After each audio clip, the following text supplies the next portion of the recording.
Antifa is a major terrorist organization, and now it's official. Goodbye, Jimmy Kimmel, moron. And Spirit Air does it again. Why would anyone fly Spirit Air? We got all that and more. It's a lot, and we are on a Thursday. Welcome to the Sheldon Show. Morning, Danny. Great to have you along for the ride. We got a lot going on, a lot to talk about. And, we've only just begun. I love the Carpenters. Sometimes I will put on, like, the greatest hits, 1, 2, 3, whatever volume it is. Just let that play in the background. Carpenters is great. Love it, love it. All right. Let's get right to it. Donald Trump has said he is designating the Antifa movement as a major terrorist organization. Fan-freaking-tastic. He made that announcement on Truth Social just before 1:30 in the morning while on a state visit to the UK. The president said he's also calling for investigations, and this is the important part, into the people believed to be funding the movement.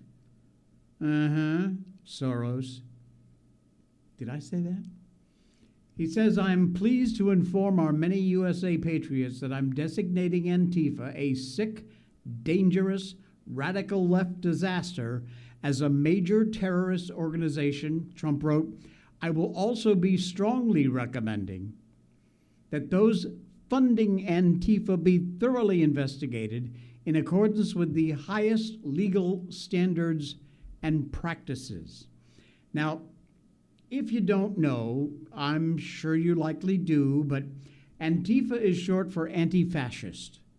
It's a left-wing movement that doesn't have any particular hierarchy or any particular organization. Trump's former FBI director, the corrupt Christopher Wray, told Congress Antifa is not a group or an organization, but a movement or an ideology. Idiot. The ADI similarly describes Antifa as a decentralized, leaderless movement composed of a loose collection of groups, networks, individuals. Now, while some extreme actors who claim to be affiliated with Antifa have engaged in violence, vandalism, burning buildings, the ADL says their behavior is not the norm. So, now that it has been officially declared a terrorist group, what happens? Well, that's not exactly clear. Practical effects from that designation, we're not quite sure, honestly. The government doesn't provide a precise, comprehensive public explanation of groups it considers to be domestic terrorist organizations, in part because of free speech concerns, obviously. Listing groups in that way may infringe on First Amendment protected free speech or the act of belonging to an ideological group, which in and of itself is not a crime here in the U.S. That announcement comes a week after, of course, the assassination of Charlie Kirk. Trump and his allies have since rallied against left-wing groups, blamed them for growing hostility towards we conservatives. Trump and Vice President Vance vowed to investigate left-leaning organizations in the wake of Kirk's killing. Trump previewed the announcement earlier this week when he told reporters he would consider the designation if he had the support of Attorney General Pam Bondi and other cabinet members. Apparently, he does. Senator Bill Cassidy, Republican, praising Trump's late-night announcement, said, Antifa seized upon a movement of legitimate grievances to promote violence and anarchy, working against justice for all, he said. The president is right to recognize the destructive role of Antifa by designating them domestic terrorists. Others been a little bit more critical. No surprise here. Idiot CNN's David Axelrod warned that designation could be a pretext to go after their political enemies. Yeah, nice try, pal. It ain't working.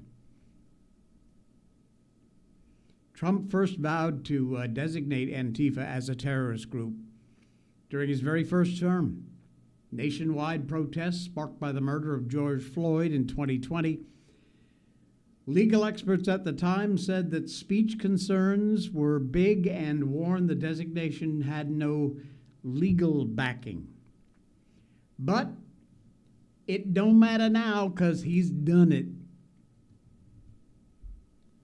Frankly, I think if you are designated as a terrorist organization, then perhaps some of your rights to free speech and assembly, you should lose them. You're a terrorist. I know that's a little cutting edgy, but honestly, what are you going to do? If you are a terrorist, you are committing violent acts throughout this country on innocent people. We do take people's rights away, A lot of crimes, you wind up in prison, you lose a lot of your rights. It isn't unheard of. Got a story out of Pennsylvania. It is not one that's made any particular headlines, but it is a sad and frightening story. One of the things, I spent 5 years in law enforcement. One of the things that police officers fear most of all is domestic violence calls. They can be absolutely deadly. Absolutely deadly. They are potentially some of the worst calls you can go on. Police in Pennsylvania were serving a warrant, which wound up with 5 police officers shot, 3 of them dead. This is a horrific story. 5 police officers shot last night while serving a warrant at a rural home in North Codorus Township, York County, Pennsylvania. 3 of those officers killed, 2 in critical but stable condition. We pray for them. We pray for them all. The wounded taken to Wellspan York Hospital. The officers were serving a warrant related to a domestic incident that had occurred the previous day when they were shot around 2:10 p.m. by the suspect. Suspect was killed when police returned fire. Good. DRT, dead right there. Pennsylvania State Police investigating, taking the lead. York County District Attorney's Office, federal authorities all assisting. Pennsylvania State Police Commissioner Colonel Christopher Paris said, "There are simply no words I can offer to assuage the grief that this community has experienced." Paris called the crime scene large and active, no further threat to the community. Local schools were put under shelter-in-place warnings. That was lifted after authorities deemed the situation safe. They did not immediately identify the fallen officers because of the ongoing investigation. Very few details are known on how the shooting started. Subject himself yet to be identified, but here is a weird twist. The Mexican consulate, strangely, posted and then deleted a message in reference to this incident. The Mexican consulate. Here's the post. The consulate is monitoring the incident that occurred this afternoon in North Codorus Township, Pennsylvania. The Mexican community is advised to follow official instructions. Pennsylvania Governor Shapiro said, "An absolute tragic, devastating day for your county and the entire Commonwealth of Pennsylvania. The governor has since ordered flags to fly at half staff in honor of the slain officers. FBI, Federal Bureau of Alcohol, Tobacco, and Firearms, ATF, also currently assisting local and state authorities on the scene. That is a tough one, folks. That's why I say these domestic calls, always the most dangerous kind of calls you can go on. Marilyn, what did you post? Paul Harvey piece from a long time ago. Brought it up again yesterday. I love the truth. And there is a YouTube link there, so use that. Check it out. All right. Blackout coffee. Where is it? There it is. Never far away. Oh, man, that's good. Give you a kick in the butt. Help you to get your day started. Love it. Rise and grind, America. Kickstart your day with Blackout Coffee. At Blackout Coffee, they're more than just a brew. They are fueling freedom. They are an absolute all-American company. One small batch premium beans roasted to perfection right here in the USA. Delivers bold, rich flavors that hit hard, strong coffee flavor, but never, ever bitter. That's the most amazing part of this coffee. Whether you are a patriot, a hustler, or just crave a killer cup of coffee, Blackout Coffee is the one for you. We got you covered. From the Morning Reaper blend, decaf for those late night grinds, every sip stands for American values, freedom, hard work, no compromise. They work with local co-ops and American farmers. They only roast your beans after you place your order. And by the way, now you do have an option to have them grind them for you. So if you hadn't ordered before, because they were only beans, no more excuses, because now there's a little pull down tab you can pull and you can ask for your beans to be ground. They ship them out immediately within 48 hours of roasting, and you've got a fresh bag of beans or grind at your door to brew up into the best coffee you've ever had. I guarantee it. Use our link, blackoutcoffee.com. It's in our show notes. Don't just put in blackoutcoffee.com.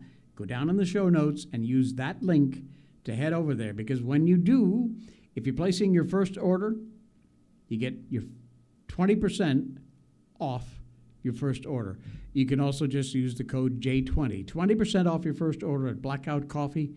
They're an all-American company. They support our values, free speech, the right to life. They support our firefighters, our police officers, our military, our vets. It's a great company, and I'm proud to have them as part of this show. Blackout Coffee, thank you, folks. Appreciate you being here.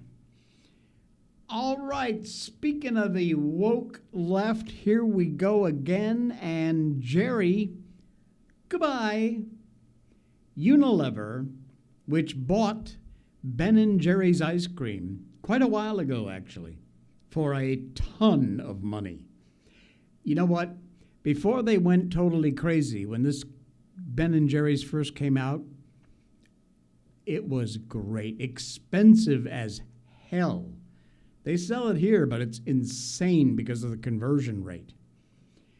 But Unilever, the company that bought Ben & Jerry's and now still owns it, wants to stop politicizing the ice cream.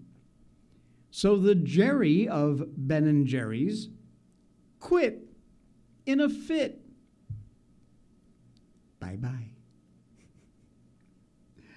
It has been a rocky road for Ben & Jerry's co-founder Jerry Greenfield. He decided to hang up his scoop after 47 years with the brand. The 74-year-old former hippie-turned-entrepreneur said his brand's parent company, Unilever, is making it too difficult to speak out on social issues. He made his resignation known through Ben Cohen, which is the other half of Ben and Jerry's. For more than, this is his post on X. For more than 20 years under the Unilever ownership, Ben & Jerry's stood up and spoke out in support of peace, justice, and human rights. Not as abstract concepts, but in relation to real events happening in our world, he wrote. That independence existed in no small part because of the unique merger agreement Ben and I negotiated with Unilever, one that enshrined our social mission and values in the company's governance structure in perpetuity. It's profoundly disappointing to come to the conclusion that that independence, the very basis of our sale to Unilever, is gone. Really? After some blah, blah, blah about the current administration, immigration, voting rights, LGBT, he adds, standing up for the values of justice, equality, and our shared humanity has never been more important. And yet, Ben & Jerry's has been silenced, sidelined, for fear of upsetting those in power. Unilever paid $326 million to buy Ben & Jerry's. That was in the year 2000. They promised to preserve a certain amount of social activism as a part of the brand's culture and identity. Not anymore. And now, Ben, goodbye. Danny says Starbucks is next. Oh, I so hope so. I hope so. You see what they were doing with Charlie Kirk's drink? The printer wouldn't even print the label. People boycotting after employees refused to write Charlie Kirk in the name of his favorite drink. Yeah, I knew that was coming. I don't drink it anyways. I don't either. I haven't had a Starbucks in I don't know how long. Coffee Bean, on the other hand, they don't really seem to get involved much politically. And they have this thing called some ultimate mocha thing. It's got actual ground up coffee beans in it. Oh my God. Coffee Bean.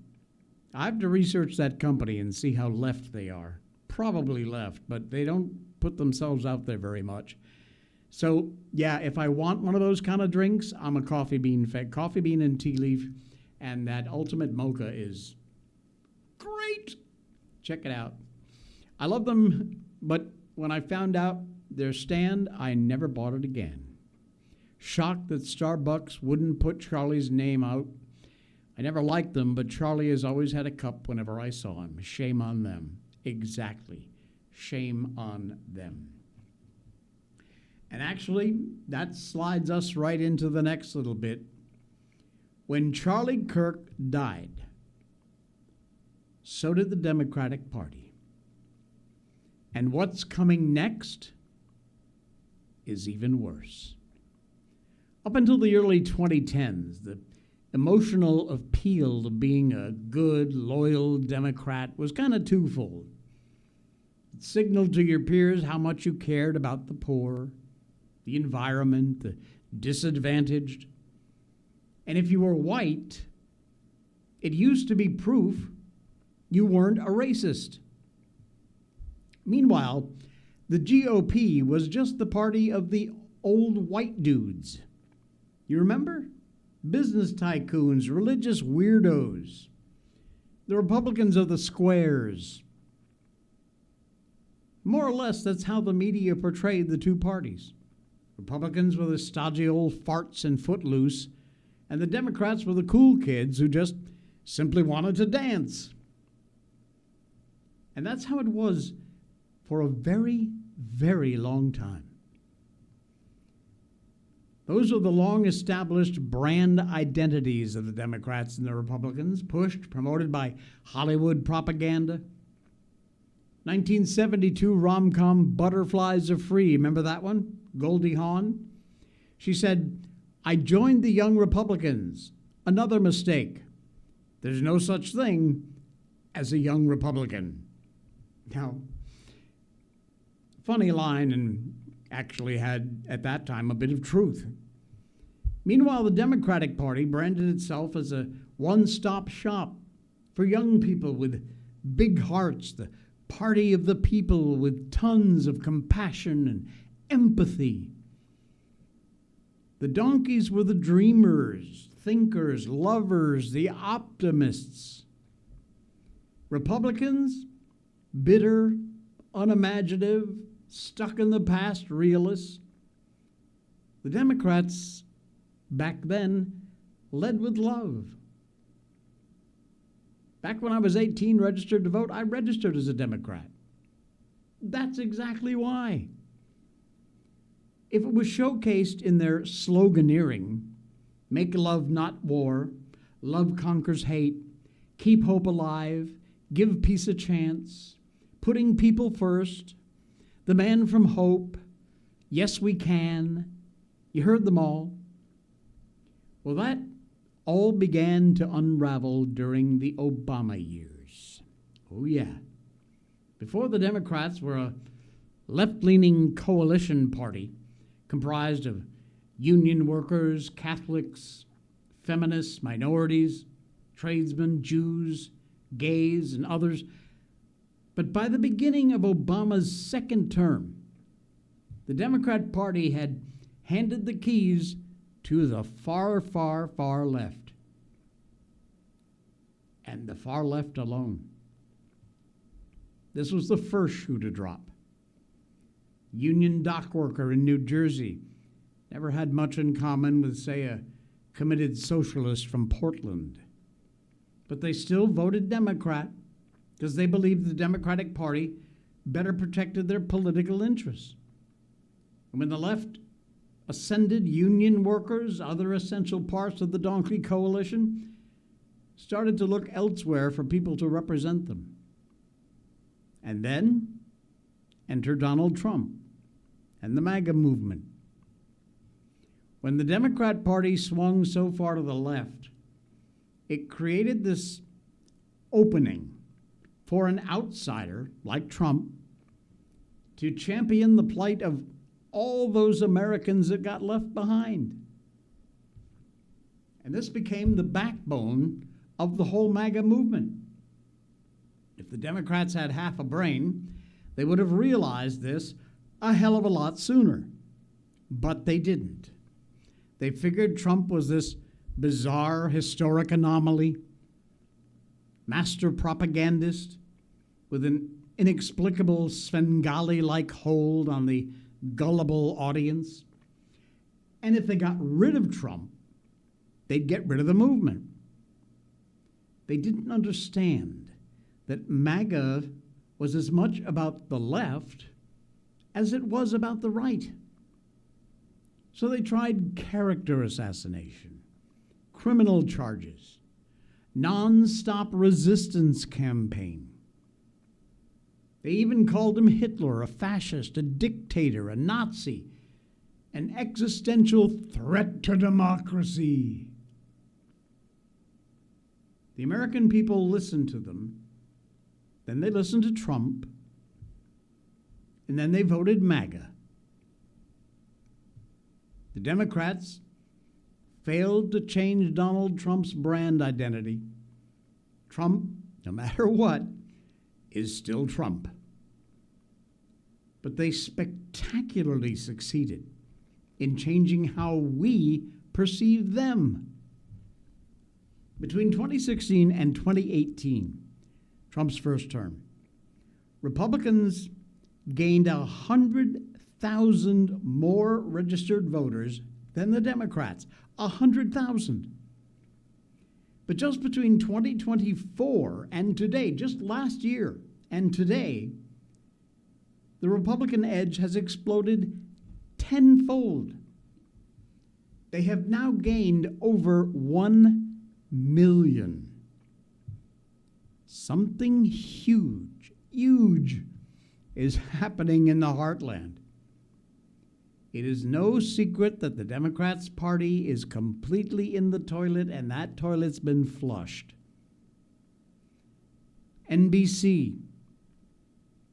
The Democratic Party has reached an all-time low in popularity in the latest NBC News poll.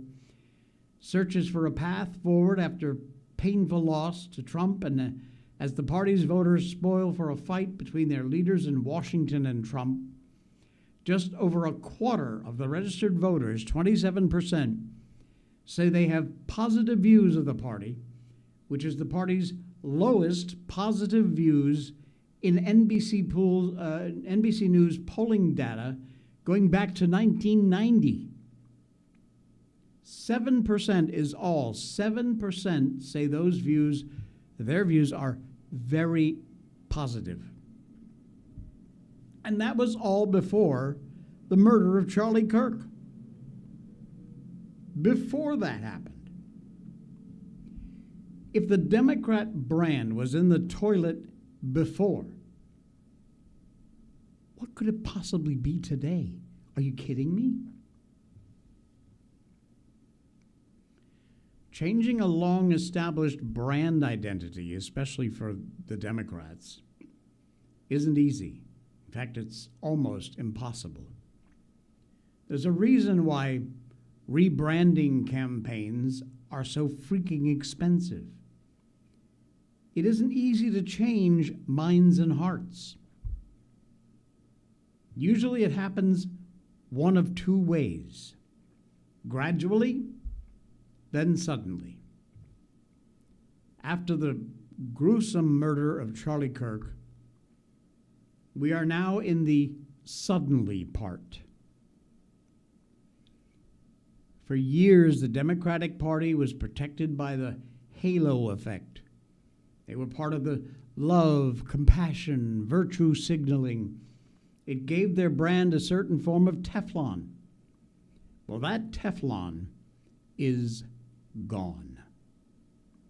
After a decade of unhinged rhetoric, violence, hate, lawfare, anger, the American people have realized the ugly truth about the Democratic Party. They've gone from make love not war to make war not love. They went from do your own thing and give peace a chance to murdering Charlie Kirk because, in the killer's own words, I had enough of his hatred. Some hate can't be negotiated out. On this, the killer is exactly right. Some hate can't be negotiated out. Instead, it needs to be excised completely. Not just Charlie Kirk died on September 10th. The entire Democratic Party did. And the scariest part, the worst part, is what's coming in its place. Today's Democratic Party is in the process of transitioning to the Democratic Socialist Party. The new national poll from Jacobin makes it very clear. Listen to this. Democrats prefer democratic socialism to capitalism by a 58% margin. Socialism wins overall with likely voters under 45 years old.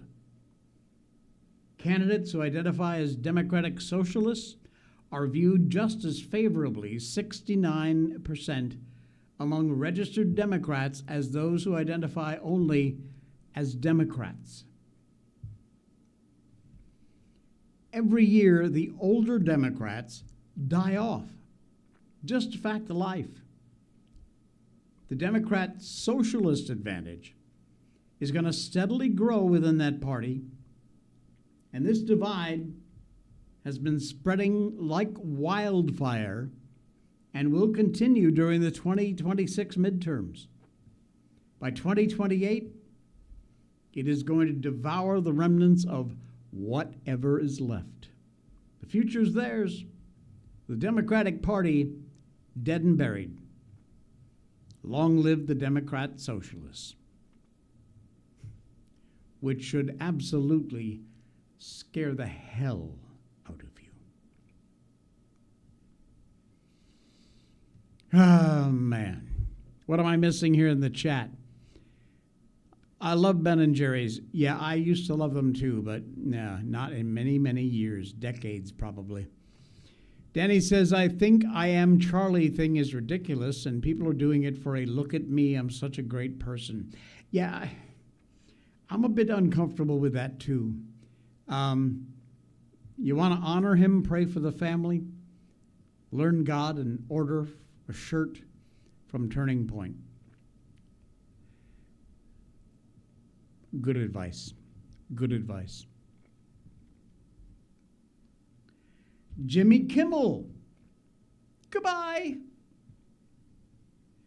If you haven't heard already, Mr. Kimmel is no more.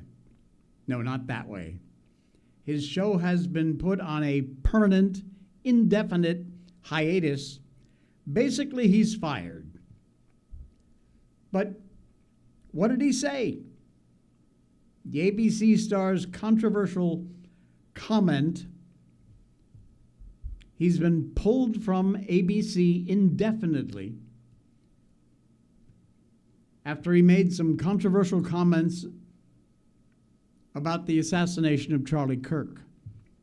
He came under fire after he claimed the MAGA gang was trying to score political points off of Kirk's savage public assassination. Here's the quote. We hit some new lows over the weekend, the MAGA gang trying to characterize this kid who killed Charlie Kirk as anything other than one of them and doing everything they can to score political points from it. In between finger point, this is Kimmel, in between the finger pointing, the White House flew the flag at half-staff, which got some criticism. But on a human level, you can see how hard the president was taking this. The show then cut to a clip of President Trump being questioned by a reporter outside the White House. He was asked about how he was holding up in the wake of Kirk's assassination. Commander-in-Chief said, I think very good, and then changed the subject to the renovations being done to the White House ballroom before cutting back to Kimmel. The late-night host quipped, he's at the fourth stage of grief, construction. He says, this is not how an adult grieves the murder of someone he called a friend. This is how a 4-year-old mourns a goldfish. And then he doubles down, sharing that it wasn't the first time since Kirk's murder that Trump redirected a question about Turning Point USA's founder back to the White House ballroom. And then they cut to a clip of Trump on Fox and Friends 2 days after Kirk's death, explaining he was going over renovations with the architects when he got the news. Kimmel's off-key, controversial comments led to a significant backlash, thank goodness, in the wake of Kirk's murder. In response, ABC announced it's pulling the comedian's late-night talk show off the air indefinitely. Jimmy Kimmel Live will be preempted indefinitely, an ABC spokesperson confirmed. Nexstar Media Group, major broadcast company that serves as a primary affiliate for ABC, confirmed it would preempt Kimmel's program in the wake of his remarks. So goodbye, Mr. Kimmel. We are not going to miss you. You're not funny. Your show was a joke. And the chairman of the FCC, now, here's something you may not know. Some of these outlets require a Federal Communications Commission license in order to operate. The big three, ABC, NBC, CBS. On Wednesday, ABC has announced, as we just said, that Kimmel was put on permanent hiatus. Brendan Carr, the chairman of the FCC, came on to Fox News' Hannity program to draw the line between how an organization that holds an FCC license is required to operate as opposed to a cable or a streaming service like Fox News or CNN. Those are not broadcast entities. They are streaming entities. The FCC has no control over them. ABC, NBC, CBS are broadcast entities. The obligations of a group like Nexstar, the ABC affiliate, Carr said, broadcasters are different from any other form of communication, including here. We're on cable right now. Fox News doesn't have an FCC license. But ABC, CBS, NBC, those broadcast stations do. And with that license comes a unique obligation to operate in the public interest. And over the years, the FCC walked away from enforcing that public interest obligation. He says, I don't think we're better off as a country for it. But look, President Trump ran directly at these legacy broadcast outlets, and he exposed them to these market forces. A lot of these affiliate groups said, to your point, we are tired of carrying this stuff. Late night shows, something's gone seriously awry there. Again, this is still the chairman of the FCC speaking. They went from going to from laugh lines to applause lines, from being court jesters that would make fun of everybody in power, to being court clerics, enforcing a very narrow political ideology. He went even further. He said the choice for Nexstar was to continue to allow Kimmel to be a liability to maintain their license. They chose the ability to hold licenses over the bloated, overpriced, and unfunny talent. Hannity and Carr talked about Trump's role in holding the broadcasters accountable and realigning the FCC toward looking out for the public good, which is what the FCC was originally meant to do. So FCC, do your job. They're working on it, slowly but surely. Have you ever flown Spirit Air?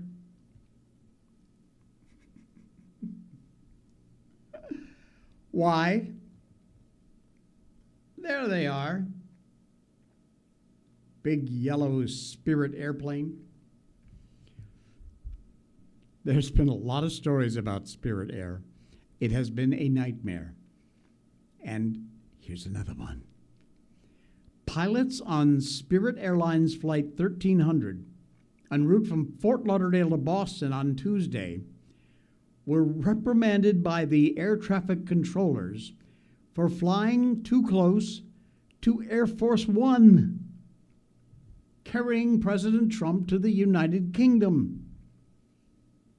A New York-based control tower noticed the planes flying over Long Island had maintained similar altitudes and converging flight paths. The flights were still several miles apart, didn't seem in any imminent danger. A traffic controller in audio posted to social media requested an alteration in the Spirit flight by 20 degrees, and there was virtually no response. Give a listen. New York Air Force 1300, climbing 320. Air Force 1, New York Center, roger. Air Force 1, contact Boston Center, 124.52. 124.52, Air Force 1, good day. Spirit 1300, descend to flight level 330. Descend 330, Spirit 1300. Spirit 1300, turn 20 degrees right, vectors traffic and descent. Pay attention, Spirit 1300, turn 20 degrees right. Spirit 1300, turn 20 degrees right now. Spirit Wings 1300, turn 20 degrees right immediately. 20 degrees right, Spirit Wings 1300. Pay Pay attention. Delta 2951, Boston Center, 134.0. Spirit 1300, traffic's off your left wing by 8 miles, 747. I'm sure you can see who it is. It's flight level 320, maintain 330. I'll keep an eye out for him. He's white and blue.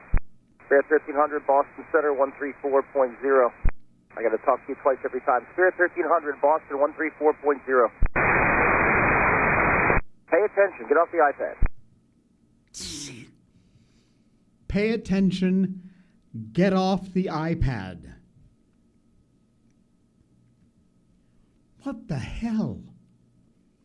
The controller, as heard in that audio just now, said the plane he's trying to direct the Spirit flight away from and why they might want to pay attention. It's kind of important. He says, I'm sure you can see who it is. I've got to talk to you every time. Spirit 1300, pay attention. Spirit Airlines spokesperson defended the pilots in a statement, reiterated the planes were never in danger of colliding. That is beside the point. Your pilot was not responding to a situation involving Air Force One and the President of the United States. You idiots. FAA issues a statement, says the aircraft maintained the required separation.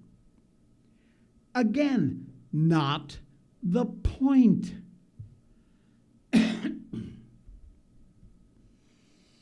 Anyway, Trump made it to the UK, got greeted in a big way, had a very successful trip. Danny flew Spirit to Vegas, but that was in 2013. I don't fly anymore. Too many stories. I'll drive, thanks. I think that is a brilliant idea.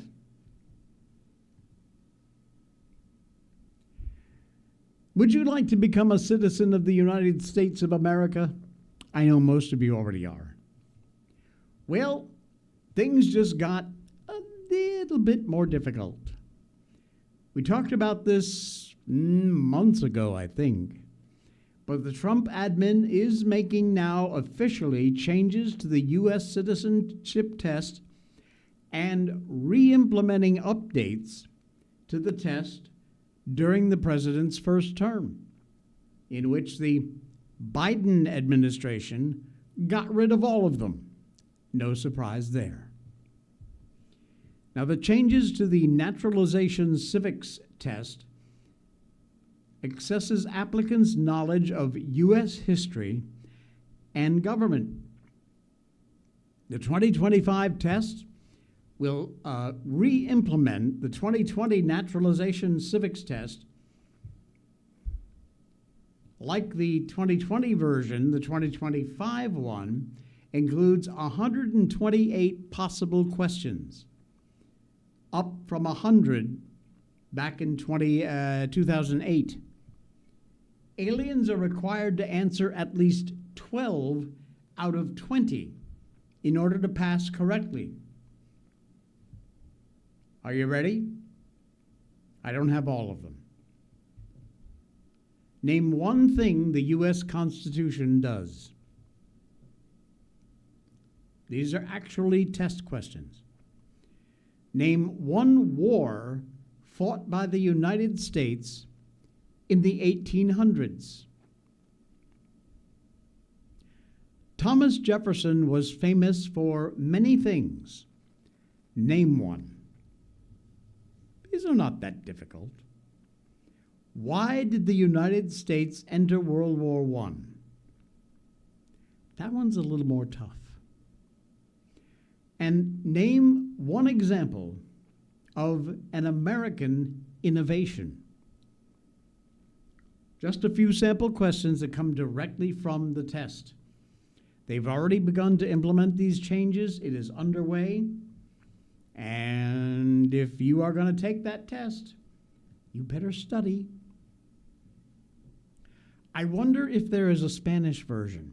or you have to take it in English. It doesn't say in that article. That would be a interesting question to get answered.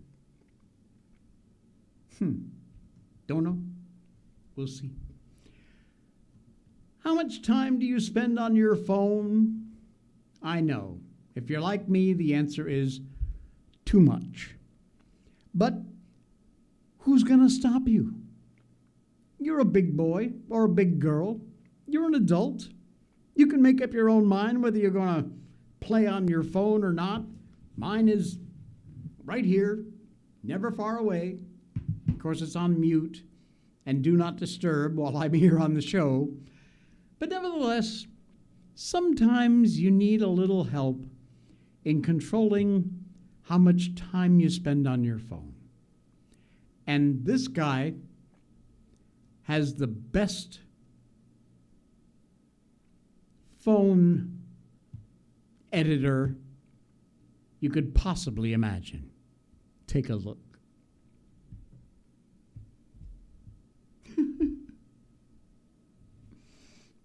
So he puts his paw down, goes, and he does it again. And look at the look on the dog's face. It's like, yeah, I did that. Get off the damn phone.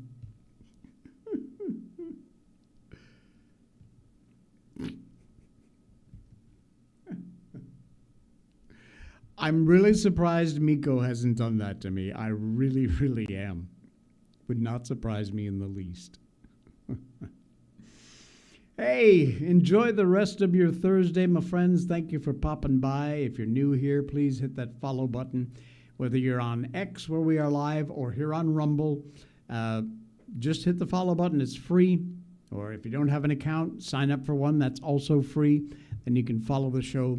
Be sure and download the Rumble app, where it's probably the best place to watch our show. And we'll be back again tomorrow, same time, 10 a.m. Eastern Time on the Jay Sheldon Show. Enjoy the rest of your Thursday.